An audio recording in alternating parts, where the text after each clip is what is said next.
Sebelum melanjutkan, jangan lupa subscribe dulu, terima kasih. Bab 518 Akulah sang pendiri naga biru. Asteris ledakan gemuruh-gemuruh. Tiba-tiba, ledakan lain meledak di langit.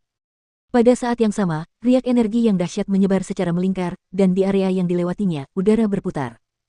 Dalam kurun waktu 10 hari, ledakan seperti itu bisa dikatakan sudah terdengar berkali-kali, namun kali ini sangat menarik perhatian. Karena setelah ledakan ini, karena kelelahan fisik, Chu Feng akhirnya tidak dapat menghindar tepat waktu dan terkena riak sisa, menyebabkan dia jatuh dari langit. Chu Feng. Melihat itu, Jiang Hengyuan bergegas melompat dan menangkap Chu Feng ke dalam pelukannya. Namun, saat dia memegang Chu Feng, ekspresi Jiang Hengyuan berubah karena dia bisa merasakan betapa lemahnya Chu Feng saat ini. Dia benar-benar sangat lemah.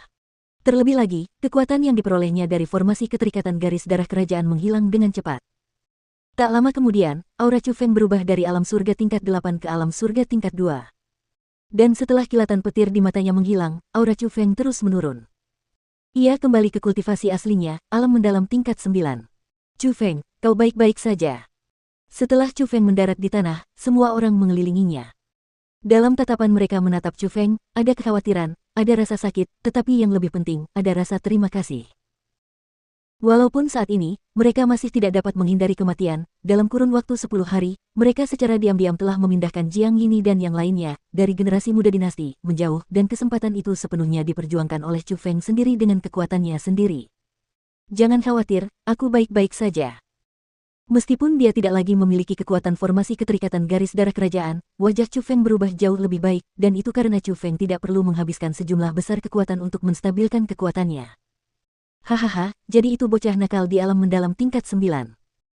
Kau benar-benar memiliki keterampilan yang cukup untuk benar-benar mampu menstabilkan aura sekuat itu dengan kultivasi seperti itu dan dengan paksa melawan kami berdua selama 10 hari dan 10 malam. Tapi sayang, pada akhirnya, anak muda itu bodoh. Kau tidak tahu bahwa kami sengaja mengulur-ulur pertempuran, mengulur-ulurnya sampai kekuatan yang bukan milikmu lenyap. Hahaha. Tiba-tiba, tawa puas leluhur tua dinasti Ji terdengar. Oh, benarkah? Kamu benar-benar berpikir bahwa kamu pasti akan menang hari ini. Chu Feng tiba-tiba tersenyum dingin. Nak, apakah menurutmu kau masih punya kesempatan untuk menang? Leluhur tua dinasti Liu bertanya dengan nada mengejek. Saya tentu tahu kalau Anda sengaja mengulur waktu. Tapi kamu sama sekali tidak akan menyangka kalau aku juga sengaja mengulur waktu. Chu Feng tersenyum dingin dan berkata. Kau juga mengulur waktu. Apa gunanya kau mengulur waktu? Oh, aku tahu. Jadi kamu menggunakan waktu itu untuk mengusir beberapa orang dari dinasti Jiang. Terlalu naif. Mereka hanyalah sekelompok orang di generasi muda. Apakah kau benar-benar berpikir mereka dapat berhasil melarikan diri? Jika aku ingin membasmi mereka, mereka sama sekali tidak akan dapat melarikan diri dari benua 9 provinsi ini. Setelah leluhur tua dinasti Ji mengamati tanah di bawahnya, dia melihat beberapa petunjuk. Salah. Alasan mengapa aku mengulur waktu bukan karena itu. Melainkan untuk menunggu bala bantuan yang dapat menghancurkan kalian semua. Chu Feng tersenyum ringan dan berkata, bala bantuan, siapa yang kau takuti? Saat ini, di benua 9 provinsi, apakah mungkin kau masih bisa menemukan orang yang bisa mengalahkan kita? Harus dikatakan bahwa kata, bala bantuan, membuat leluhur tua dinasti Liu sedikit panik. Karena, setelah bertarung terus-menerus selama 10 hari dan 10 malam, dia benar-benar merasakan ketidakberdayaan Chu Feng. Meskipun dia dan leluhur tua dinasti Ji memang berlarut-larut dalam pertempuran, tindakan seperti itu adalah metode yang tidak ada duanya. Awalnya, mereka berdua ingin segera membunuh Chu Feng dengan kekuatan gabungan mereka dan memperkuat status kemenangan mereka, tetapi mereka tidak dapat berbuat apa-apa karena Chu Feng benar-benar terlalu kuat. Tidak hanya kekuatan tempurnya tidak lemah, reaksinya juga sangat cepat.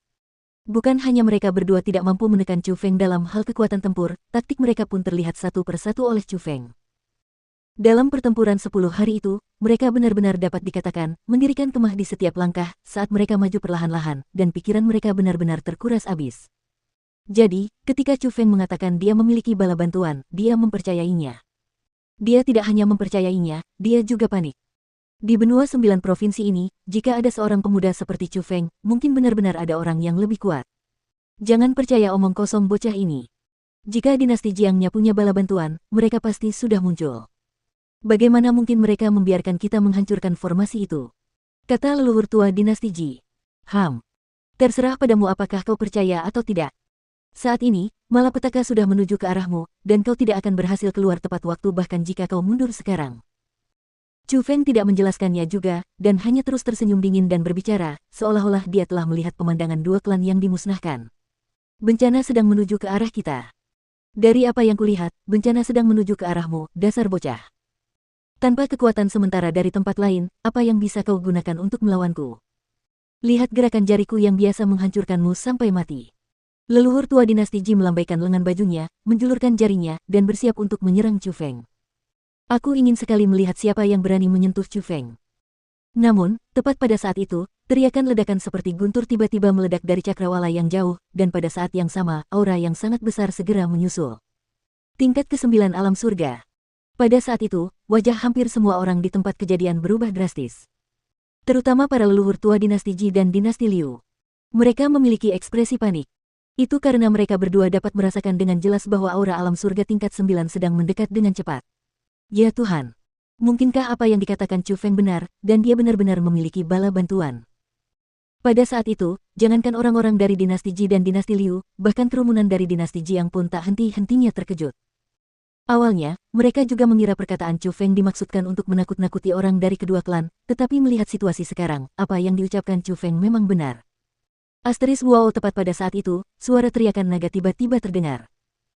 Formasi yang menyelimuti dinasti itu segera menghilang, dan segera setelah itu, cahaya biru terbang dari awan, dan baru berhenti setelah tiba di atas Chu Feng dan yang lainnya. Ya Tuhan, ini. Akan tetapi, setelah melihat wujud asli cahaya biru itu, semua orang tidak dapat menahan diri untuk tidak terkesiap dalam-dalam karena pada saat itu juga, yang muncul di atas mereka adalah seekor naga biru yang sangat besar. Meskipun naga azure terkondensasi dan terbentuk dari gas berwarna biru, sisik naga, cakar naga, keadaan yang sombong, ia tetap saja tampak hidup dan nyata, dan tidak terlalu jauh dari naga sesungguhnya. Di atas kepala naga biru, berdiri dua sosok. Banyak orang di tempat kejadian yang berasal dari benua 9 provinsi mengenali salah satu dari mereka. Kakak laki-laki Chu Feng, ahli di alam surga tingkat 8, Raja Monyet mengerikan. Dan di depan Raja Monyet raksasa, berdiri seorang lelaki tua berambut putih dan kelabu. Ia memegang kemoceng, mengenakan jubah, dan memiliki aura yang tidak sekuler. Siapa kau? Melihat orang itu, leluhur tua dinasti Ji juga mengerutkan kening. Meskipun mereka berdua berada di alam surga tingkat 9, dia merasakan perasaan mengancam dari lelaki tua itu. Kultivasi lawannya sangat kuat, sudah mendekati alam martial lord, eksistensi yang akan menjadi martial lord.